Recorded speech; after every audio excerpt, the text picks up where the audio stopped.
Hi అండి. నమస్తే. Welcome to Anush education channel. So, ఇవైతే మనము తెలుగు ప్రాచీన సాహిత్యం చూసి చాలామంది తెలుగు ప్రాచీనం నుంచి వీడియోలు చేయండి మేడం అని అడిగారు.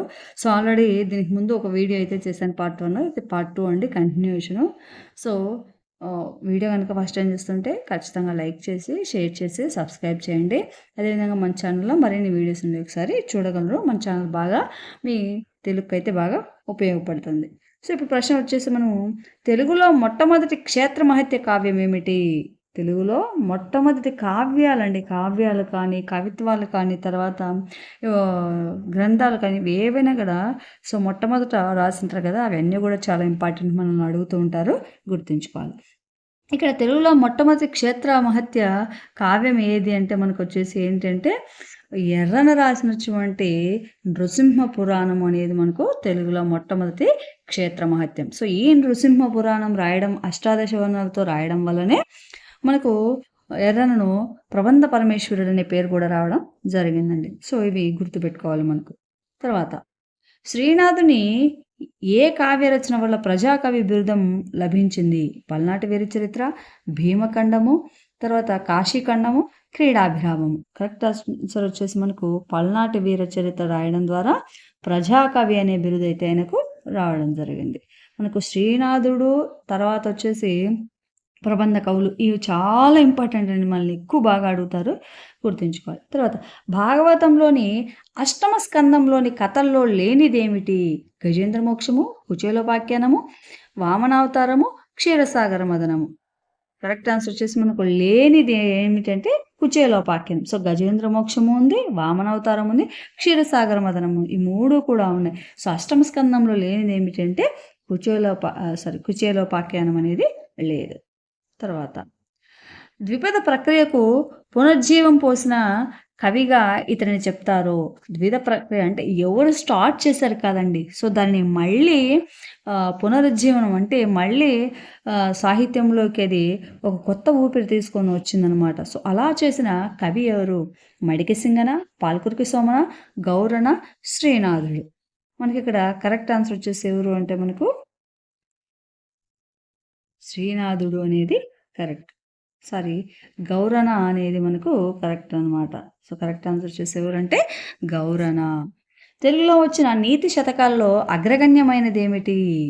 వేమన శతకము, సుమతి శతకము, భాస్కర్ శతకం, చౌడప్ప శతకం. సో, నీతి శతకాలలో అగ్రగణ్యమైనది ఏదంటే సుమతి శతకం.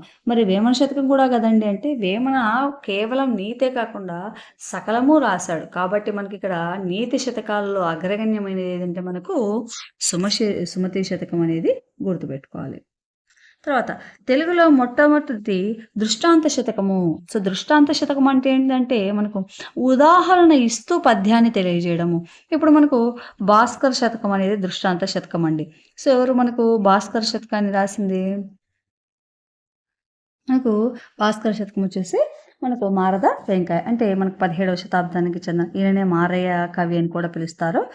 ఎవరు? భాస్కర శతకం. సో, ఈయన ఎలా చెప్పాడో దృష్టాంత శతకం అంటే ఏంటంటే పోలిక చూపిస్తారనమాట. ఇప్పుడు పుట్టలో నచ్చదులు పుట్టదా గిట్టదా, తల్లిదండ్రులు చూసుకొని కొడుకు పుట్టిన ఒకటి చనిపోయిన ఒకటి అంటే ఇట్లా సామ్యం తెలియజేస్తారనమాట. దానికి దీనికి పోలిక తెలియజేసేది మనకి ఏమిటి వస్తుందంటే దృష్టాంత శతకం అవుతుందన్నమాట.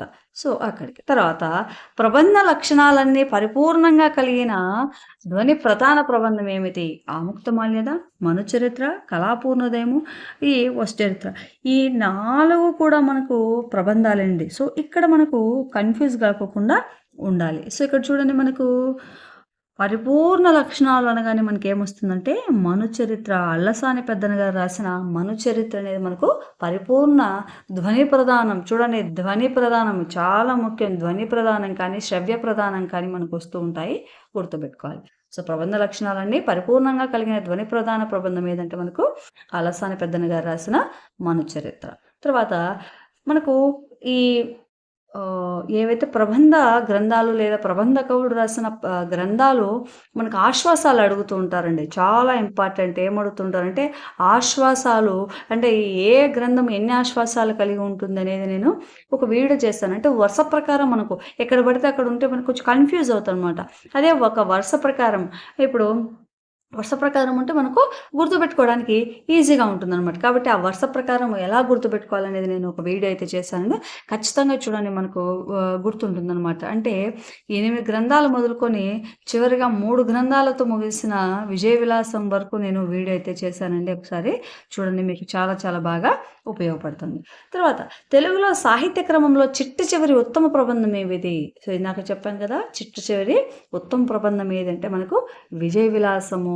సో చేమకూరు వెంకట కవి రాసిన విజయ విలాసము ఉత్తమ ప్రబంధం, చిట్ట చివరి అండి. సో ఉత్తమ ప్రబంధం అని చెప్పలేదు, చిట్ట చివరి ఉత్తమ ప్రబంధం ఏదంటే విజయ విలాసము. తర్వాత తెలుగులో తొలి చారిత్రక గ్రంథం ఏది? ప్రతాప చరిత్ర, నవచోళ చరిత్ర, సిద్ధేశ్వర చరిత్ర, రాయవాచకము. కరెక్ట్ ఆన్సర్ వచ్చేసి మనకు సో తెలుగులో తొలి చారిత్రక గ్రంథము ఆప్షన్ చూస్తే ప్రతాప చరిత్ర, నవచోళ చరిత్ర, సిద్ధేశ్వర చరిత్ర, రాయవాచకం. సో మనకు తొలి చారిత్రక గ్రంథం అంటే ప్రతాప చరిత్ర అనేది కరెక్ట్ అవుతుంది. తర్వాత సంగీత సూర్యోదయం కావ్యకర్త ఎవరు? పురంధరదాసు, బండార లక్ష్మీనారాయణ, సారంగదేవుడు, జయప్ప సేనాని. సో మనకు చూడండి, సంగీత సూర్యోదయం అనగానే మనకు బండార లక్ష్మీనారాయణ గారు అయితే గుర్తు రావాలండి. చాలా ఇంపార్టెంట్, గుర్తుంచుకోవాలి. తర్వాత సంకీర్తన లక్షణం గ్రంథాన్ని తెలుగులో సమగ్రంగా రాసింది ఎవరు? సంకీర్తన లక్షణం గ్రంథాన్ని తెలుగులో సమగ్రంగా రాసింది ఎవరు? అన్నమయ్య, తాళ్ళపాక చిన్న తిరుమలయ్య, తాళ్ళపాక పెద్ద తిరుమలయ్య, తర్వాత క్షేత్రయ్య. మన కరెక్ట్ ఆన్సర్ వచ్చేసి తాళ్ళపాక చిన్న తిరుమలయ్య. అంటే తాళ్ళపాక పెద్ద తిరుమలయ్య కొడుకు తాళ్ళపాక చిన్న తిరుమలయ్య అయితే సంకీర్తన లక్షణ గ్రంథం అయితే తెలుగులో సమగ్రంగా రాశాడు. తర్వాత కర్ణాటక సంగీతత్రయంలో అంటే సంగీత త్రయంలో లేని వారెవరు? శ్యామశాస్త్రి, త్యాగయ్య, తర్వాత ముత్తుస్వామి దీక్షితులు, ఈ క్షేత్రయ్య. సో ఈ ముగ్గురు కూడా, శ్యామశాస్త్రి కానీ, త్యాగయ్య కానీ, ముత్తుస్వామి దీక్షితులు, ఈ ముగ్గురు కూడా కర్ణాటక సంగీత త్రయం అనమాట. కానీ వారు ఎవరంటే మనకు క్షేత్రయ్య.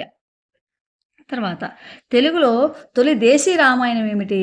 తొలి దేశీ రామాయణం రంగనాథ రామాయణము, భాస్కర్ రామాయణము, మొల్ల రామాయణము, నిర్వచనోత్తర రామాయణము. మనకి ఇక్కడ కరెక్ట్ ఆన్సర్ వచ్చేసి ఏంటంటే రంగనాథ, గోనబుద్ధారెడ్డి రచించిన రంగనాథ రామాయణం తెలుగులో తొలి దేశీ రామాయణంగా మనము గుర్తుంచుకోవాలి. తర్వాత షోడశి విమర్శనాత్మక గ్రంథం పరచనా రహస్యాలను చెబుతుంది ఎవరు? షోడశి విమర్శనాత్మక గ్రంథం ఏ రచనా రహస్యాన్ని తెలియజేస్తుంది? రామాయణమా, మహాభారతమా, భాగవతము, భగవద్గీత. కరెక్ట్ ఆన్సర్ వచ్చేసి రామాయణం. చాలా ఇంపార్టెంట్ అండి ఈ బిట్టు. మనకు ఖచ్చితంగా టీజీటీకి కానీ ఎస్ఏకి కానీ వచ్చే అవకాశం ఉంది, గుర్తుంచుకోవాలి. షోడశి విమర్శనాత్మక గ్రంథం ఏ రచన రహస్యాన్ని తెలియజేస్తుంది అంటే రామాయణం యొక్క రచనలను తెలియజేస్తుంది. తర్వాత తెలుగులో యక్షగానం అనే పదాన్ని ప్రస్తావించిన తొలి కావ్యం ఏమిటి? కాశీఖండము, సుగ్రీవ విజయము, తర్వాత సౌభరి చరిత్ర, భీమేశ్వర పురాణము. కరెక్ట్ ఆన్సర్ వచ్చేసి భీమేశ్వర పురాణం అయితే మనకు తెలుగులో యక్షగానం అనే పదాన్ని ప్రస్తావించడం జరిగింది. సో యక్షగానం అనగా మనకు సుగ్రీవ విజయం రాశారు రుద్రకవి, కందుకూరు రుద్రకవి రచించింది కాదండి. సో మొట్టమొదట ప్రస్తావించింది మనకు భీమేశ్వర పురాణంలో తెలియజేసింది ఎవరంటే మనకు శ్రీనాథుడు. తర్వాత అచ్చ తెలుగు రామాయణ కావ్యకర్త ఎవరు? కూచుమంచి తిమ్మకవి, పొన్నగంటి తెలగన, కందుకూరు వీరేశలింగం, మరిగంటి సింగరాచార్యులు. కరెక్ట్ ఆన్సర్ వచ్చేసి కూచుమంచి తిమ్మకవి అయితే మనకు అచ్చ తెలుగు రామాయణం గురించి తెలియజేయడం జరిగిందనమాట. అదే తెలుగు కావ్యం ఏదంటే మనకు పొన్నగంటి తెలగనాచార్యుడి యొక్క యయాతి చరిత్ర, అది వేరు. తర్వాత ఇతిహాసాన్ని ప్రబంధీకరించినది కవి ఎవరు? నందితిమ్మన, అయ్యలరాజు రాంభద్రుడు, భట్టుమూర్తి, దూర్జటి. కరెక్ట్ ఆన్సర్ వచ్చేసి మనకు రామాభ్యుదయం అనే రచన రాశాడు కదా అయ్యలరాజు రాంభద్రుడు అనేది కరెక్ట్. ఇతిహాసం అంటే మనకు రామాయణాలు కదా. సో రామాయణ మహాభారతాల నుంచి కథ తీసుకొని దాన్ని రాస్తే ఇతిహాసం అంటారు. సో అలా ఇతిహాసాన్ని తీసుకొని ప్రబంధంగా రాసింది ఎవరంటే మనకు అయ్యలరాజు రాంభద్రుడు. తర్వాత అలికంబున యక్షిని దాచినట్టు సర్వజ్ఞుడని పరవస్తు చిన్నేశ్వరి ఎవరిని కీర్తించాడు?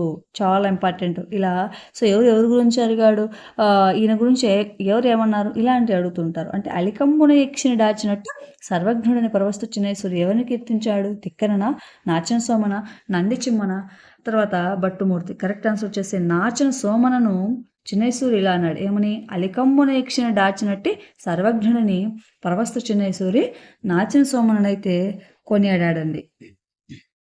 తర్వాత వెంకటేశ్వర శతక కర్త ఎవరు, అన్నమయ్య, తాళ్ళపాక పెద్ద తిరుమలయ్య, తాళ్ళపాక చిన్న తిరుమలయ్య, ఈ తాళ్ళపాక చిన్నన్న. మనకు కరెక్ట్ ఆన్సర్ వచ్చేసి అన్నమయ్య అనేది కరెక్ట్ అండి. తర్వాత తెలుగులో మొట్టమొదటి యక్షగాన రచయిత్రి మొల్ల, తాళ్ళపాక తిమ్మక్క, రంగాజమ్మ, బాల పాపాంబ. కరెక్ట్ ఆన్సర్ వచ్చేసి బాల పాపాంబ. తర్వాత షట్ చక్రవర్తుల్లో లేనివారెవరు, హరిశ్చంద్రుడు, భోజుడు, సగరుడు, పురూరవుడు. కరెక్ట్ ఆన్సర్ వచ్చేసి భోజుడు అండి. సో షట్ చక్రవర్తులు లేనివారు ఎవరంటే భోజుడు. తర్వాత హరిశ్చంద్రుడు అనే సగడు, పురూరవుడు వీళ్ళందరూ కూడా మనకు షట్ చక్రవర్తులలో ఉన్నవారు అనమాట. తర్వాత ప్రశ్న, బాదరాయణుడు అను పేరు గల వారెవరు, శుకుడు, వ్యాసుడు, భదిరుడు, బలరాముడు. సో మనకు కరెక్ట్ ఆన్సర్ వచ్చేసి ఎవరంటే వ్యాసుడు. సో వ్యాసుడినే బాదరాయణుడు అని పిలవడం కూడా జరుగుతుంది. తర్వాత ఆయుధ పూజ ఈ పండుగ రోజు నిర్వహిస్తారు, Sankranti, Ugadi, Vijayadashami, Vinayaka Chavithi. So correct answer అయితే మీరు కామెంట్ చేయండి, నేను కామెంట్స్లో అయితే ఇచ్చేస్తాను. ఆయుధ పూజ ఈ పండుగ రోజు నిర్వహిస్తారు. తర్వాత నవరసాల్లో అసహ్యాన్ని కలిగించేదేది, భయానకం, రౌద్రం, వీరం, బీభత్సము. సో కరెక్ట్ ఆన్సర్ వచ్చేసి ఏదంటే బీభత్సం అనేది నవరసాల అసహ్యాన్ని కలిగించేది ఏమిటంటే బీభత్సము.